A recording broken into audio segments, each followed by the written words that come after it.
Hello everyone, how's it going? BigLT here. Welcome back to another food review. And today we're doing Old El Paso chicken cheese enchilada style soup. That's a mouthful. And here's what the soup in question looks like.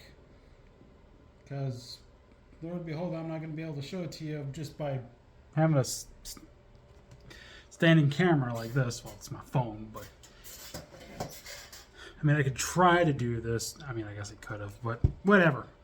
You guys got a full view, so I'm a little nervous about this one. I don't know if I'm going to like this one or not. The other one I did.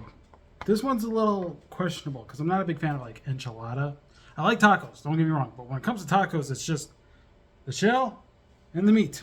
That's it. No cheese, no lettuce, no tomato. None of that. I mean, I could have cheese actually. It's just it's got to be melted first before it's already on the thing.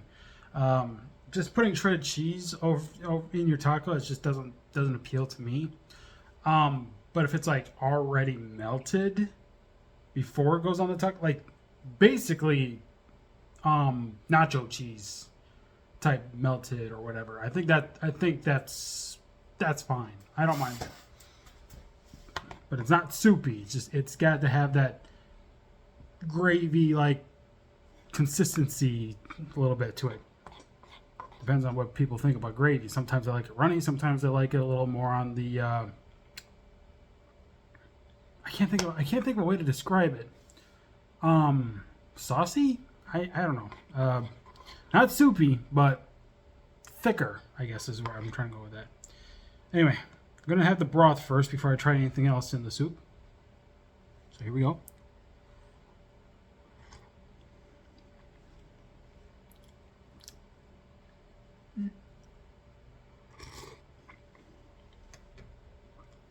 It's kind of hot. It's hard to put in my mouth right now, but I'm getting a little bit.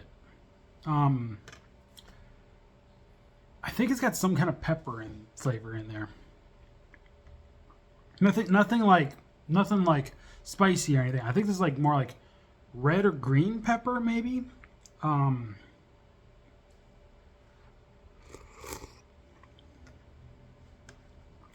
Something my taste buds don't particularly care too much for.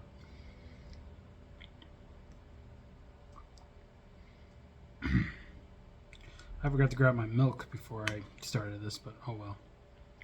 Let's see. We got this little chunk here. Let's see what this is. Oh, whatever it is, crumbled. It basically dissolved almost immediately, so I don't know what it is. Like, I wasn't able to chew on it much. Okay, this looks like chicken right here, so I'll try that. Yeah, that's chicken. That had the same consistency of chicken. So the other one might have been something else. I don't know. I have one more piece of chicken here, as you guys can see.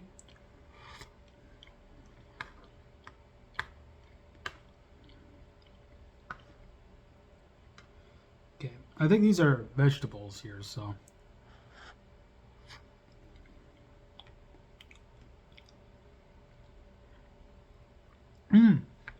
That's celery. Okay, that makes sense.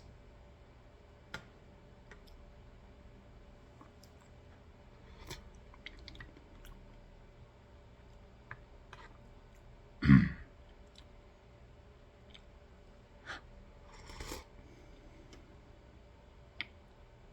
gonna let this cool down a little more. It's burning my mouth. Not in a heat way, but kind of like a temperature hot kind of way.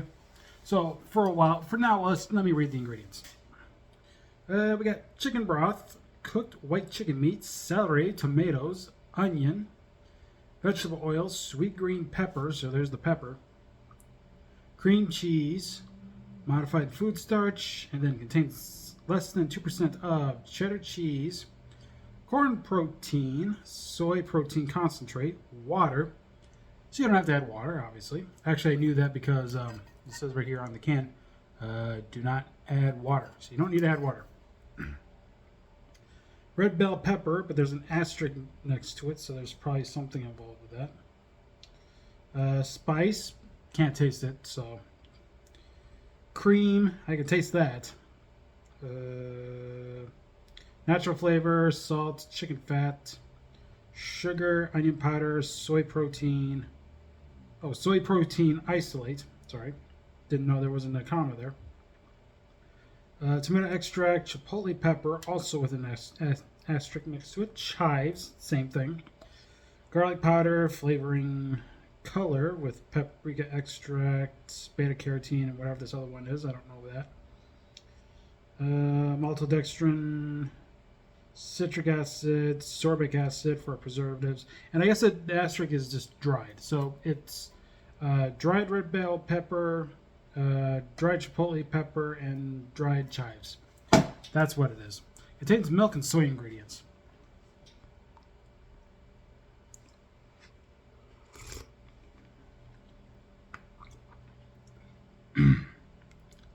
So now that I read that it has cream in it, I can taste the cream.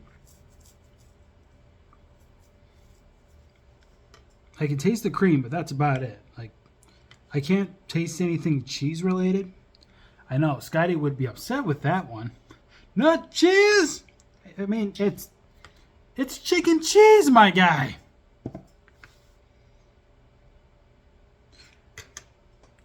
Like the whole lunchly thing. I told Scotty about how effing Logan Paul's lunchly has mold in the cheese. And it got pulled from store shelves because of that. And when I told Scotty that, he's like, he just smudged the cheese. It's like yeah, obviously. Apparently, because he tried to use real cheese. The problem is you got to use pasteurized cheese because it's shelf stable, whereas real cheese is not.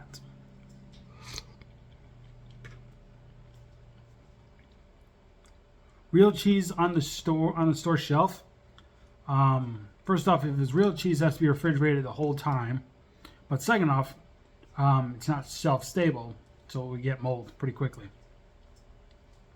Whereas like pasteurized cheese obviously kills the bacteria in the cheese. With real cheese, it's not pasteurized, so it's going to have bacteria in it. Therefore, it'll grow mold. That's something like. Hey, I learned these things from watching cooking shows. I watched this from watching cooking shows. Obviously, I know this stuff. So when I heard that Lunchly has gotten mold on the cheese, and I started processing, it's like, why would something like that? He's using real cheese and not pasteurized cheese. That was his whole target. Why he said Lunchables is bland, whatever, because they use pasteurized cheese. It's like, dude, pasteurized cheese is self-stable. It kills bacteria. Pasteurization. There's a French scientist who discovered it, Louis Pasteur. He's the one who discovered it in the first place, and therefore we're able to use pasteurization for a lot of things that are in the grocery.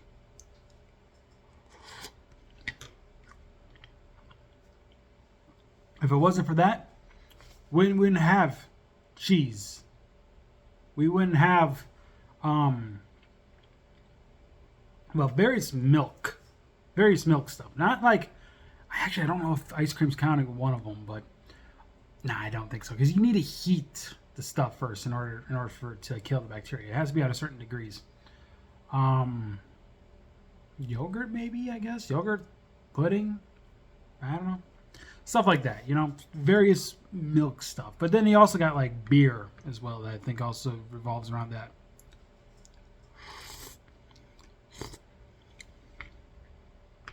So various alcohols are pasteurized and then are aged for flavor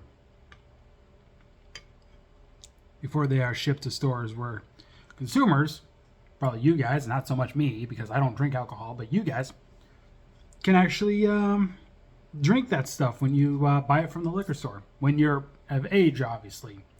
Don't buy alcohol for minors, people. No matter who they are, don't buy them for minors.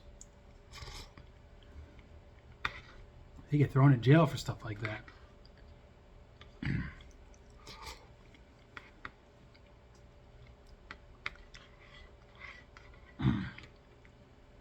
Sorry, I had to say that whole thing about pasteurization.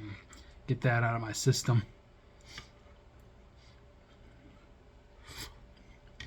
Also, some of you probably know this as well. Scotty may not. Prime. That hydration drink that Logan Paul has also been selling for a while. I don't know if Scotty knows this, but in case some of you don't and he doesn't, they recently got pulled from store shelves too because they contain various harmful chemicals like lead and mercury.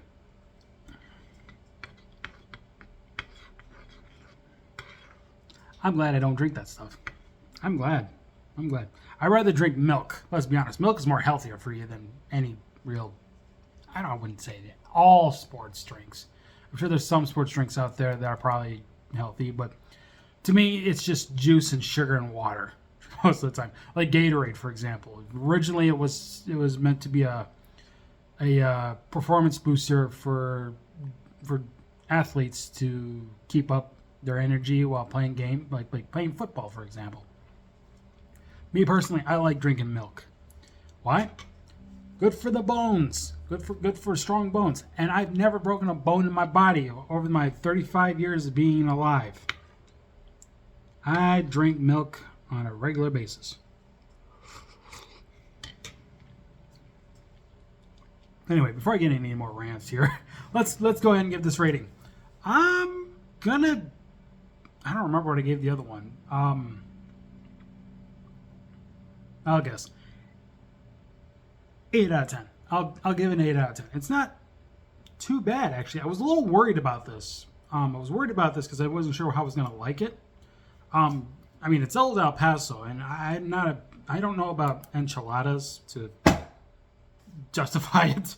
And as it's got peppers in it and everything, and I was like, oh boy, is it going to be like whole peppers or something? No, it wasn't whole peppers. It was just, I think it's what some of these things, like little flakes or whatever, like seasoning type things you see in the soup here. Like if I can show you guys. No, I can't. Sorry.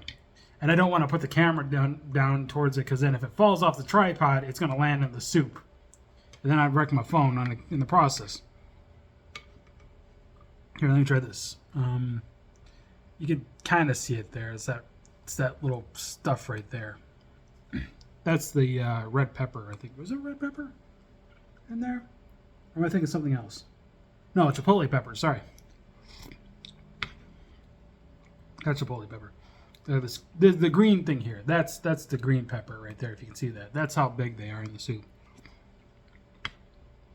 And actually, it's not bad for me personally. I actually don't mind this. It's actually good.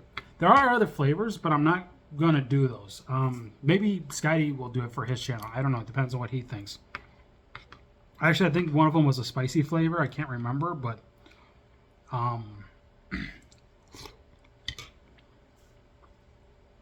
don't know. I think that's something maybe Schizo would have done for the channel, for any one of our channels.